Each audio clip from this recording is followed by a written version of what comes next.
यह घटना सिद्धार्थ के बुद्धत्व को प्राप्त होने से मात्र एक दिन पहले की है। बुद्ध ने अपने आध्यात्मिक जीवन में जितने प्रयोग किए उतने आज तक किसी ने नहीं किए। ऐसा कहा जाता है कि बुद्ध को कोई ज्ञानी जो भी साधना, ध्यान, उपवास, व्रत व जागरण आदि करने की सलाह देता, बुद्ध उसे पूरे मनोयोग से संपन्न करते और वह ज्ञानी पुरुष बुद्ध के समक्ष नतमस्तक हो लेता था, क्योंकि ऐसा साधक शिष्य उसने कभी देखा ही नहीं था। बुद्ध उपवास का प्रयोग कर रहे थे और करते करते अन्न का एक दाना ही पूरे दिन में खाते थे। उनकी काया दयनीय अवस्था में पहुंच गई और शरीर पूरी तरह से लगभग ऊर्जा रहित हो गया था। एक शाम गया की तरफ बढ़ने के लिए वे नदी में कूद पड़े।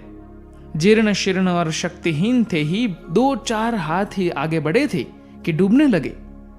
बड़ी मुश्किल से नदी में बह रहे पेड़ के एक तने को पकड़ा और उस पर सवार होते होते लगभग अचेतन हो गए। बुद्ध के कुछ शिष्य दूर से यह सब दृश्य देख रहे थे और उन्हें बड़ी निराशा हुई कि जो व्यक्ति नदी पार नहीं कर सकता वह हमें भवसागर से कैसे पार कराएगा, और वे शिष्य बुद्ध को छोड़कर भाग गए। बुद्ध को पता भी नहीं चला कि कब वे दूसरे किनारे पहुंचे।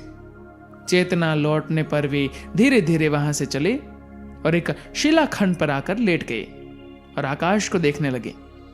अभी रात थोड़ी बाकी थी, सितारे आसमान में डूब रहे थे और अब आखिरी सितारा पूरे आकाश में रह गया था। आखिरी सितारे को डूबने में कुछ समय लगता है। बुद्ध उसे अपलक निहारते रहे। जब वह तारा डूबा तो बुद्ध उठकर बैठ गए और तत्क्षण बुद्धत्व के प्राप्त हो गए।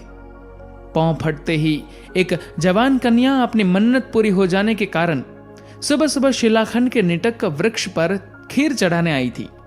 उसने पेड़ के नीचे एक जटाधारी कृष्णकाय व्यक्ति को देखा। उसे लगा कि पेड़ का देवता आज खुद प्रकट हो गया है। उसने खीर का कटोरा बुद्ध के हाथों में दिया और अपने कार्य बनने का धन्यवाद भी किया। बुद्ध को बात समझते देर न लगी। उन्होंने पूछा, बालिका तुम्हारा नाम क्या है? कन्या का नाम सुजाता था। वह दलित कन्या थी।